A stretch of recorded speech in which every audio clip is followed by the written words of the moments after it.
Bonjour à tous, bienvenue dans cette première vidéo consacrée à l'histoire romaine. Et aujourd'hui, on ne va pas exactement faire de l'histoire, on va s'intéresser aux mythes, c'est-à-dire les grands récits pédagogiques, les grands récits éducatifs qu'avaient créés les Romains pour expliquer leur origine, l'origine de leur peuple, de leur ville, et la raison de leur succès, puisque comme vous le savez, au VIe siècle avant Jésus-Christ, la Méditerranée est complètement dominée par les Grecs, et quelques siècles plus tard, ce sera un immense empire, l'Empire romain, qui viendra faire la conquête de la Grèce à peu près en moins 200 avant Jésus-Christ, on en avait parlé la dernière fois. Donc, on va se consacrer aujourd'hui à l'histoire de ces Romains. Vous voyez ici, dans ce qu'on appelle la péninsule italique, d'accord, au VIe siècle avant Jésus-Christ, on trouve trois peuples. On a ici les Grecs qui sont installés. Ici, en orange, on a les Étrusques, qui ne sont pas des Romains, attention. Et puis, en violet, là, on a les Carthaginois, qui descendent des Phéniciens, dont je vous ai parlé. C'est-à-dire, c'est un grand peuple de marins qui venait du Moyen-Orient, souvenez-vous, de la Phénicie, peuple ancien, et leur capitale à eux, c'est Carthage. On en reparlera à Carthage, c'est important. Donc, consacrons-nous un peu sur ce petit point, cette ville de Rome. Rome qui est située dans une plaine, pas écrit ici, mais qui s'appelle le Latium. Et les gens qui vivent dans le Latium, ils ont pris le nom de latin, d'accord, comme les Bretons ont pris le nom de la Bretagne. En Bretagne, les gens qui y vivent sont les Bretons. Et dans la plaine où se trouve Rome, cette plaine du Latium, les habitants sont les Latins. Et notez qu'à côté, il y a un autre peuple qui s'appelle les Sabins. Et on va en parler. Alors, on va voir le mythe de la fondation de Rome. Alors vous avez ici les trois grandes histoires que je vais vous raconter aujourd'hui, et sur lesquelles vous travaillerez après, rassurez-vous, parce que là je ne vous cache pas qu'on va beaucoup écrire et beaucoup travailler pendant ce chapitre, mais ce sera passionnant. Donc tout d'abord, il y a le mythe des origines. D'où viennent les Romains? Ensuite, le mythe de la fondation. Et enfin, le mythe de la constitution du peuple. Alors, commençons. Il faut remonter pour comprendre l'origine, alors mythologique, c'est pas la vérité historique, d'accord? C'est la légende qui explique l'origine des Romains. Il faut remonter à la guerre de Troie, d'accord? Et vous voyez là, dans ce tableau, on voit la ville de Troie qui est en flammes après que les Grecs l'aient pris. Et là, vous avez des Troyens qui sont en train de partir. Et ce monsieur-là, il s'appelle Énée, d'accord? Et il porte son père qui s'appelle Anchise. Et Énée, qui était un prince de Troie, va fuir la ville après que les Grecs l'aient mise à sac et l'aient détruite. Et il va s'enfuir portant son vieux père sur ses épaules. Et la légende veut que, quittant Troie, Énée va errer en Méditerranée, vous voyez, jusqu'à arriver dans cette plaine qui est la plaine du Latium, où il va s'installer et où les dieux vont lui promettre une grande descendance. Alors là, vous commencez à vous dire deux choses. Tiens, c'est marrant, le type qui quitte Troie et qui va errer en Méditerranée, ça me rappelle quelque chose. Ça me rappelle comment l'Odyssée. Oui, l'Odyssée.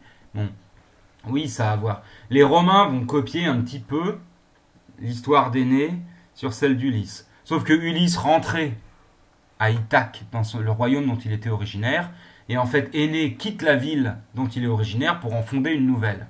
Mais il y a toujours une histoire d'errance et d'aventure. Et souvenez-vous, je vous avais dit que le nom grec d'Ulysse c'était Odysseus, ce qu'avait donné l'Odyssée. L'histoire d'Énée, en latin, ça va donner un texte qu'on appelle l'Énéide, qui raconte le départ d'Énée et d'Anchise jusqu'à la plaine du Latium. Alors Énée, vous allez voir, il a une descendance qui est pas commune. Donc, Énée, c'est le fils d'Anchise, vous le voyez là, et aussi de Vénus, qui est la déesse de la beauté. Rappelez-vous que dans l'Iliade, dans la guerre de Troie, au début de l'Iliade, Vénus avait pris le parti, elle était du côté des Troyens. C'est Aphrodite, Vénus. Aphrodite, c'est le nom grec, Vénus, c'est le nom latin. Parce que les Romains vont prendre beaucoup de choses aux Grecs, toute leur mythologie, une grande partie des choses. Des histoires et de la pensée grecque. Alors, Anchise, il a un fils avec Vénus, et ce fils, il s'appelle Énée, c'est un prince de Troie. D'accord? Et comme vous le voyez, qu'est-ce qui se passe?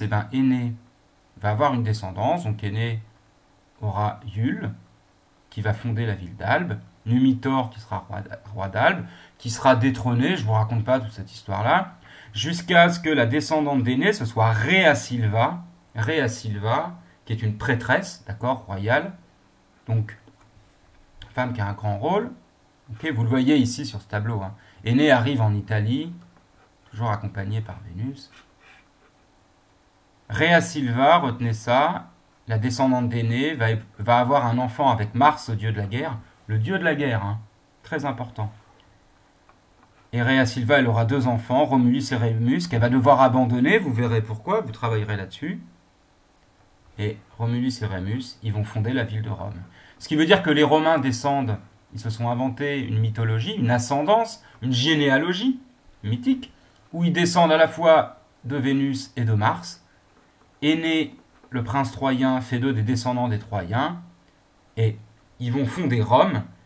Et là, vous commencez à vous dire, ah oui, mais tiens, c'est les Romains qui vont finalement conquérir les Grecs, ce qui veut dire que c'est aussi une manière pour les Romains d'expliquer que, à travers la conquête qu'ils feront du monde grec plus tard, eh ben, c'est la revanche de Troie, d'accord, des Troyens sur ces Grecs.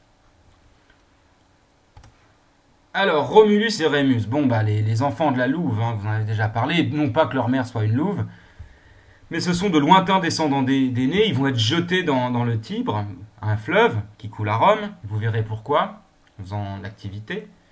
Ils seront recueillis par une louve qui va les nourrir, et puis ils seront élevés par un berger, d'accord, un berger qui va s'occuper d'eux, et quand ils seront grands, ils vont fonder une cité, la cité de Rome.